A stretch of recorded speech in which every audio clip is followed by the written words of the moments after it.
नमस्कार, मैं हूं अंकुर और आप देख रहे हैं सत्यहिंदी.com। आइए एक नजर डाल लेते हैं अब तक की सुर्खियों पर।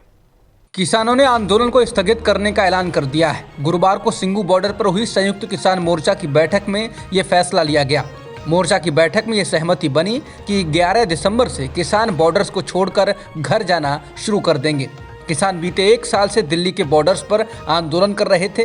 किसानों ने सिंघू बॉर्डर से अपने टेंटों और तंबू को उखाड़ना शुरू कर दिया है। किसान नेताओं ने कहा है कि सरकार ने उनकी मांगें मान ली हैं। किसान नेता बलबीर सिंह राजेवाल ने कहा कि किसान बड़ी जीत लेकर घर जा रहे हैं। उन्होंने कहा कि 15 जनवरी को किसान समीक्षा बैठक करेंगे। उन्होंने आंदोलन में सहयोग देने वाले सभी लोगों को धन्यवाद दिया। किसान नेता गुरनाम सिंह चडूनी ने कहा कि अगर सरकार अपने वादों से इधर उधर होगी तो किसान फिर से आंदोलन शुरू करेंगे। उन्होंने कहा कि किसान सरकार के वादों की हर महीने समीक्षा करेंगे। कृषि विभाग के सचिव संजय अग्रवाल की ओर से उन्हें चिट्ठी मिल गई है। किसान नेताओं ने कहा कि सरकार ने वादा किया है कि उनसे बातचीत के बाद ही बिजली विधेयक को संसद में लाया जाएगा।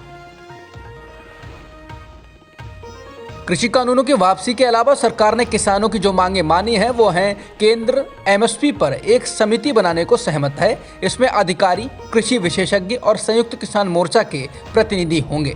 नंबर 2, केंद्र किसानों के खिलाफ सभी पुलिस मामले वापस लेने को सहमत है। इसमें सुरक्षा बलों से झड़पों को लेकर हरियाणा, यूपी में दर्ज केस भी शामिल हैं। नंबर 3, किसानों द्वारा खेतों में पराली जलाने को लेकर किए गए मामले भी हटाए जाएंगे। नंबर 4, केंद्र ने कहा कि हरियाणा, यूपी में जान गंवाने वाले किसानों के मुआवजों के लिए सैद्धांतिक सहमति दे दी है। पंजाब ने पहले ही घोषणा कर दी है। नंबर 5 है, किसानों को प्रभावित करने वाले वर्गों के संबंध में एसकेएम यानी संयुक्त किसान मोर्चा सहित सभी हितधारकों से परामर्श के बाद ही बिजली बिल पेश होगा। किसानों ने सरकार के सामने जो मांगे रखी थी वो 6 मांगे थी। इनमें एमएसपी को लेकर गारंटी कानून बनाने की एक मांग थी। दूसरी मांग आंदोलन के दौरान किसानों पर दर्ज मुकदमे वापस लेने की मांग थी। तीसरी मांग थी बिजली संशोधन विधेयक को वापस लेने की मांग। चौथी, केंद्रीय मंत्री अजय मिश्रा टेनी को बर्खास्त करने की मांग। पांचवी, आंदोलन के दौरान मारे गए किसानों को मुआवजा देने की मांग। छठी, पराली जलाने पर किसानों पर मुकदमे का प्रावधान हटाने की मांग। इन मांगों पर यह साफ साफ है कि करीब करीब 5 मांगे मान ली गई हैं। एमएसपी की गारंटी तो नहीं दी गई है, लेकिन सरकार ने इसके लिए कमेटी बना दी है। केंद्रीय मंत्री अजय मिश्रा टेनी की बर्खास्तगी को लेकर कुछ नहीं कहा गया है। समाचार एजेंसी एएनआई के अनुसार 2002 गुजरात दंगों के मामले में फिर जांच शुरू करवाने की मांग को लेकर जकिया जाफरी ने याचिका दायर की थी। उस पर सुप्रीम कोर्ट ने अपना फैसला सुरक्षित रख लिया है। बता दें, सुप्रीम कोर्ट द्वारा नियुक्त एसआईटी ने मामले की जांच की थी और गुजरात के तत्कालीन मुख्यमंत्री नरेंद्र मोदी समेत अन्य शीर्ष राजनेताओं और नौकरशाहों को क्लीन चिट दे दी थी। उनके खिलाफ सबूतों की कमी का हवाला देते हुए क्लीन चिट दी गई थी। जकिया जाफरी ने एसआईटी की इसी जांच को चुनौती दी है। उनका कहना था कि एसआईटी ने बहुत सी चीज़ों को जानबूझकर अनदेखा कर दिया। सुप्रीम कोर्ट में जकिया जाफरी की ओर से पेश वकील कपिल सिब्बल ने जस्टिस एएम खानविलकर की अध्यक्षता वाली जजों की 3 सदस्यीय खंडपीठ को बताया कि वो चाहते हैं कि इस मामले में बड़ी साजिश की जांच हो, जिसकी एसआईटी ने जांच नहीं की।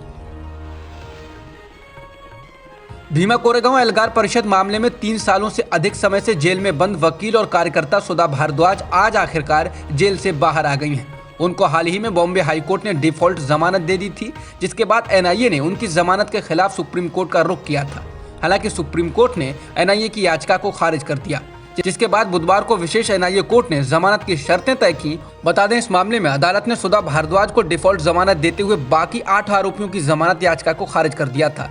ये 8 अभियुक्त हैं सुधीर डवाले, पी वरवरा राव, रोना Wilson, Surendra Gadling, professor Shoma Sen, Mahesh Raut, Vernon Gonsalves और अरुण फरेरा। तमिलनाडु के कुन्नूर में हुए हेलीकॉप्टर हादसे में chief of defence staff general Bipin Rawat, उनकी पत्नी मधुलिका रावत समेत 13 लोगों की मौत के मामले में केंद्र सरकार ने गुरुवार को संसद में बयान दिया। रक्षा मंत्री राजनाथ सिंह ने लोकसभा में कहा कि वो देश भर की ओर से हादसे में मारे गए लोगों के प्रति श्रद्धांजलि व्यक्त करते हैं। राजनाथ सिंह ने दुर्घटना का पूरा घटनाक्रम बताया। साथ ही कहा कि हादसे की जांच के लिए एयरफोर्स द्वारा एयर मार्शल मानवेंद्र सिंह की अध्यक्षता में ट्राई सर्विस जांच के आदेश दे दिए गए हैं। रक्षा मंत्री ने कहा कि हादसे में जीवित बचे शख्स ग्रुप कैप्टन वरुण सिंह को बचाने की पूरी कोशिश की जा रही है और वो लाइफ सपोर्ट पर हैं। तमिलनाडु के कुन्नूर में हुए हेलीकॉप्टर हादसे में मारे गए chief of defence staff general Bipin Rawat व उनकी पत्नी मधुलिका रावत का पार्थिव शरीर आज दिल्ली लाया जाएगा। दोनों का अंतिम संस्कार शुक्रवार को किया जाएगा। इस हादसे में 13 लोगों की मौत हो गई है और जीवित बचे अकेले शख्स ग्रुप कैप्टन वरुण सिंह का इलाज चल रहा है। भारतीय वायुसेना का हेलीकॉप्टर बुधवार को तमिलनाडु के कुन्नूर में दुर्घटनाग्रस्त हो गया। इस हादसे में chief of defence staff general Bipin Rawat, उनकी पत्नी समेत 13 लोगों की मौत हो गई और एक व्यक्ति का इलाज चल रहा है। हेलीकॉप्टर में कुल 14 लोग सवार थे। इस बारे में रक्षा मंत्री राजनाथ सिंह आज संसद में बयान देंगे। Better.com के मुख्य कार्यकारी विशाल गर्ग ने पिछले हफ्ते जूम कॉल के जरिए ही 900 लोगों को कंपनी से निकाल दिया था। अब उन्होंने अपने इस किए धरे पर माफी मांगी है। कर्मचारियों की इस तरीके से जूम मीटिंग पर ही छटनी करने की खबरों के बाद विशाल गर्ग की जमकर आलोचना हो रही थी। उन्होंने कर्मचारियों को नौकरी से निकालने का कारण प्रोडक्टिविटी गिरना बताया था, जिसके बाद अब उन्होंने माफी मांगते हुए कहा कि उन्होंने जिस तरीके से लोगों को निकाला उसमें बड़ी गलती हुई। विशाल गर्ग ने माना कि जिस तरीके से उन्होंने लोगों को नौकरी से निकाले जाने की बात बताई, उसने कर्मचारियों के लिए एक मुश्किल घड़ी को बद से बदतर कर दिया। मध्य प्रदेश के कटनी जिले के एसपी के एक आदेश पर बवाल मच गया है। जिले में राज्यपाल के दौरे के ठीक पहले पत्र जारी करते हुए एसपी ने सिख और मुसलमानों को आतंकियों की श्रेणी में रखते हुए विशेष निगाह रखने के निर्देश मातहतों को दिए, जिस पर हंगामा खड़ा हो गया। दरअसल राज्यपाल मंगू भाई पटेल के जिले में दौरे के दरमियान सुरक्षा व्यवस्था को लेकर एसपी कटनी सुनील जैन ने यह आदेश जारी किया। 2 पेज के अपने आदेश में एसपी जैन ने सामान्य निर्देशों वाली फेहरिस्त के निर्देश नंबर 6 में लिखा, सिख, मुसलमान, JKLF, उल्फा, सिमी, LTTE आतंकवादियों पर सख्त नजर रखी जाए। बवाल के बाद एसपी ने कहा, ये गलती से हुआ। एसपी कटनी के वायरल हुए आदेश के बाद मध्य प्रदेश कांग्रेस ने एसपी और शिवराज सरकार को जमकर आड़े हाथों लिया। पूर्व मुख्यमंत्री और राज्यसभा के सदस्य दिग्विजय सिंह ने बुधवार रात एक ट्वीट करते हुए कहा, घोर आपत्तिजनक है, किसी भी धर्म का पालन करने वालों को कैसे आतंकवादियों से जोड़ा जा सकता है। यही मानसिकता समाज में विघटन पैदा करती है, जिसका हम विरोध करते हैं। इस प्रकार का उल्लेख सरकारी अधिकारी शासकीय दस्तावेजों में करें, ये असंवैधानिक है। इन पर कार्रवाई होनी चाहिए। मध्य प्रदेश कांग्रेस मीडिया सेल के प्रमुख के मिश्रा ने ट्वीट करते हुए तंज कसा। उन्होंने कहा, अभी तक बीजेपी ही देश के अन्नदाताओं व मुसलमानों को आतंकवादी मानती रही। अब आपके नेतृत्व वाली पुलिस भी राज्यपाल के प्रवास के मद्देनजर इन्हें अधिकृत रूप से आतंकवादी मान रही है। आप एसपी हैं या बीजेपी के प्रवक्ता, ये सरकार निसंदेह आपको दंडित नहीं करेगी, बल्कि पद्मश्री से नवाजेगी।